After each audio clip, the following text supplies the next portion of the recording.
ఏ రోజైతే ఎన్నికలు గెలిచారో ఆ రోజే ఆ శిలాఫలకాలను ధ్వంసం చేసి వాళ్ళని రోడ్డు పాలు చేశారు. పోనీ ఈ రోజుకైనా అక్కడ కాదు ఇంకెక్కడన్నా ఇవ్వగలిగారా అంటే ఈ రోజుకి ఇవ్వలేని పరిస్థితుల్లో ఉన్నారు. ఒక 2 నెలల క్రితం జరిగిన సంఘటన ఏమిటంటే రేవందరపాడుకు సంబంధించి ఆ కరకట్ట ప్రాంతానికి ఉన్న ఇల్లు కూల్చివేత. దానికి సంబంధించి ఆడవాళ్ళందరూ వచ్చి రోడ్ల మీద కూర్చొని ధర్నాలు చేశారండి. ఓకే.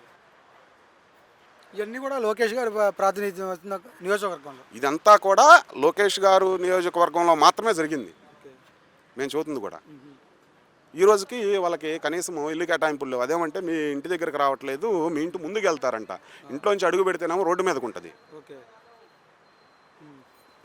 జనాలను పిచ్చోళ్ళని చేయటం అండి ఎంతప్పటికీ. వీళ్ళు ఏంటంటే కూటమి ప్రభుత్వంలో గత ప్రభుత్వంలో ఏదైతే ఇండస్ట్రీస్ కానీ ఫ్యాక్టరీస్ కానీ అట్లాగే తీర ప్రాంతానికి సంబంధించిన ఫిష్ ల్యాండ్ సెంటర్స్ కానీ పోర్ట్లు కానీ ఏవైతే శాంక్షన్ అయ్యాయో అవి మేమే అమలు చేస్తాము. మా ఆలోచన ఇదంతా మేము పెట్టిన ప్రతిపాదిక అని చెప్పేసి ఈరోజు చెప్పుకొని వీళ్ళు మాట్లాడాల్సిన పరిస్థితి.